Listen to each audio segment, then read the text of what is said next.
Bapak Ibu, saudara-saudari yang terkasih di dalam Tuhan. Dalam Injil yang begitu amat panjang tadi, dikisahkan bagaimana Yesus menyampaikan perumpamaan itu. Latar belakangnya sudah disampaikan di ayat yang pertama, bahwa orang-orang ahli-ahli Taurat, orang-orang Farisi itu tidak senang dengan Yesus. Mereka bersungut-sungut dikatakan di dalam Injil, oleh karena dia itu mendatangi orang berdosa dan mau menjadi sahabat dengan mereka. Kedekatannya dengan orang-orang berdosa inilah yang membuat lawan-lawan politiknya. Saya lebih suka pakai lawan-lawan politik, karena Yesus nanti mati di salib itu bukan masalah agama, itu masalah politik. Karena lawan-lawan politiknya ini bersungut-sungut, maka Yesus menyampaikan perumpamaan ini. Perumpamaan tentang anak yang hilang ini.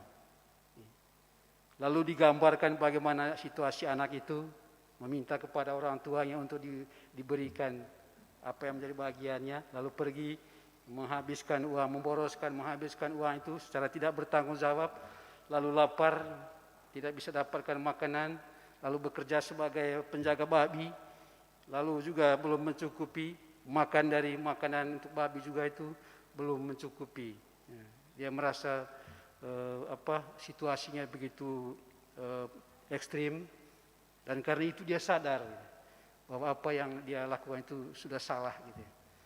Karena itu dia ingin kembali, niatnya untuk kembali dengan berkata bahwa saya mau kembali, biarlah nanti saya akan menjadi seorang upahan saja. Tidak berani untuk mengatakan biar saya minta lagi kepada Bapa supaya saya tetap menjadi anaknya, karena dia sudah merasa bersalah itu. Kesalahannya begitu luar biasa, menghabiskan uang yang begitu banyak, berfoya-foya. Saya kembali, tapi saya akan minta supaya menjadi upahannya, sama seperti pegawai-pegawai lain di rumah bapaknya. Tapi ternyata di luar yang dia bayangkan. Dia baru muncul mungkin dalam konteks kita itu mungkin baru di lapangan parkir itu. Bapaknya dari rumah, dia lihat dia datang itu, lalu dia tinggalkan singgah sananya itu, pergi untuk menjemput anaknya itu dengan penuh sukacita, bergembira. Lalu anaknya itu baru sampaikan kalimat yang sederhana, bagian pertama dia katakan, aku telah berdosa terhadap Bapa. Lalu Bapa begitu menerima dia, justru disambung dengan peristiwa yang menggembirakan gitu. Menerima dengan penuh sukacita, dan bukti penerimaan yang begitu menggembirakan itu diungkapkan gitu. Dipakaikan, diambil jubah yang terbaik gitu. Lalu cincin, sepatu juga diberikan, dan ungkapan kegembiraan itu mesti ada puncaknya gitu. Kalau orang hanya bergembira, berpakaian pesta dan lain sebagainya, perut lapar kan tidak enak gitu. Mesti berpuncak, mesti berakhir di meja makan, itu baru namanya bahagia. Karena itu diambilkan lembu yang paling tambun, dibunuh, lalu mereka makan bersama.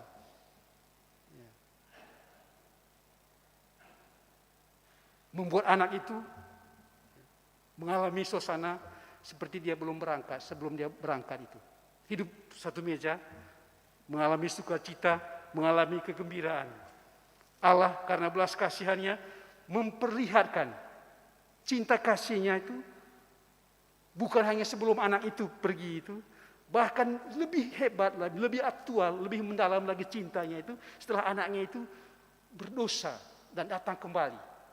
Karena kembalinya anak yang berdosa itu membuat Allah itu cintanya itu menjadi semakin mendalam dan luar biasa. Ini peristiwa yang mesti diabadikan dengan makan bersama gitu. Karena itu dibunuh binatang yang paling hebat. Allah itu Allah yang berbelas kasih. Dan karena itu saya kira ini menjadi momen yang baik untuk kita semua. Apapun kesalahan kita ini manusia berdosa, tidak pernah luput dari kesalahan. Apakah dosa kita ringan, apakah dosa kita berat, apakah kita punya banyak kekurangan, itu tidak penting. Bagi Allah itu tidak penting. Allah seolah-olah lupa ingatan. Dia tidak ingat lagi semua yang akan kita buat itu. Asalkan kita membuka diri untuk kembali. Untuk kembali.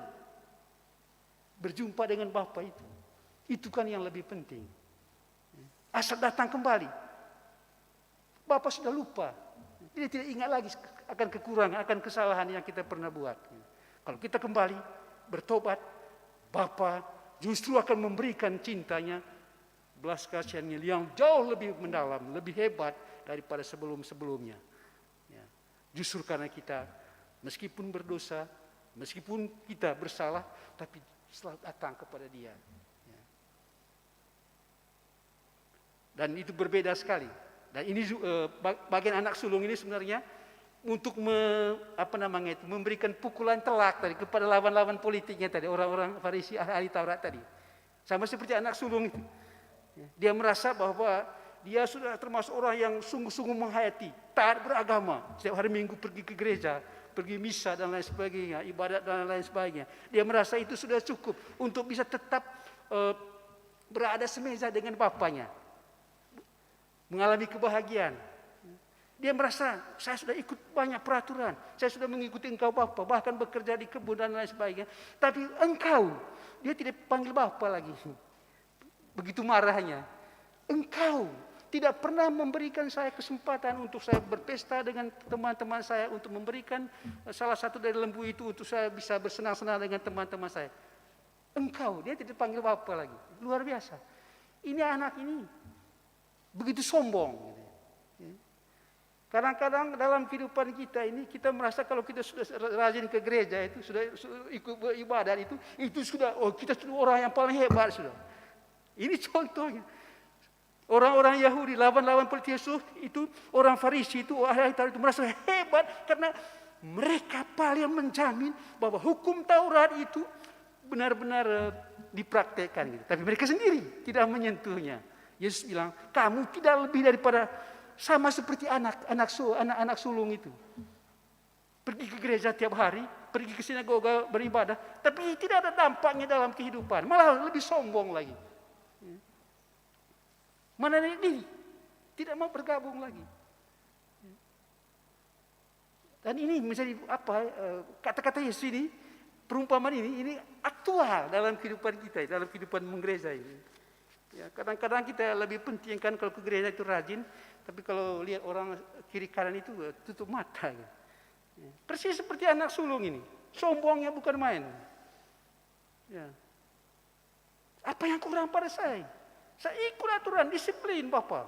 Bukan Bapak, engkau. Waduh, luar biasa sekali. Ya. Tapi Bapak masih luar biasa. Cinta kasihnya itu tidak hanya untuk anak yang kembali tadi, tapi juga untuk dia, mengajak dia untuk kembali. Ya. Tapi tidak dinyatakan dalam Injil bagaimana prosesnya. Dan saya kira ini juga menjadi bahan refleksi untuk kita semua. Sama seperti orang Yahudi itu, meskipun ditegur oleh Yesus Kristus, diberi perumpamaan untuk menjatuhkan wibawa dan martabat mereka itu di hadapan orang-orang itu, mereka juga tidak mau peduli. Gitu. Dan Yesus justru itu sama seperti prinsip Allah Bapa itu. Ya, biarkan sisa terbuka. Ya. Apakah dia mau terima ajakan Bapa untuk kembali itu tidak penting. Kalau dia mau kembali, dia akan diperlakukan juga seperti anak, sama seperti kita juga. Di saat kita merasa bahwa semuanya sempurna hidup saya ini, tidak ada kurang. Tapi begitu kita mengalami hal seperti itu, tidak ada kurangnya. Tapi Allah bilang masih ada kurangnya. Dia mendekati kita, masih ada yang kurang. Dia ajak kita untuk kembali. Kalau kita kembali, kita juga akan diperlakukan seperti anak yang hilang tadi. Anak yang berdosa tadi. Karena itu saudara-saudari yang terkasih dalam Tuhan, Injil hari ini agak seimbang gitu ya. Bukan hanya untuk orang berdosa, untuk orang-orang yang merasa diri juga suci dalam tanda petik itu juga terkena oleh perumpamaan Yesus Kristus ini. Semoga minggu keempat ini disebut Minggu Letare tadi sungguh-sungguh menggembirakan kita semua, siapapun kita, apa kita orang berdosa atau orang suci, itu tidak penting. Tapi datang kepada Yesus Kristus itu. Jangan menarik diri dari perjamuan itu, meja perjamuan seperti anak sulung tadi itu. Mau tarik diri, keluar dari diri. Saya tidak mau lagi bergabung dengan Bapak, satu meja dengan Bapak, mengalami sukacita, mengalami kegembiraan itu. Pesta itu artinya rahmat. Pesta itu artinya sukacita. Meja makan itu adalah surga itu. Ya. Apakah kita mau untuk bersatu dengan Bapa dalam kebersamaan di meja makannya yang adalah surga itu atau tidak? Masih ada kesempatan untuk kita semua. Selamat berjuang, Tuhan memberkati. Mari kita berdiri untuk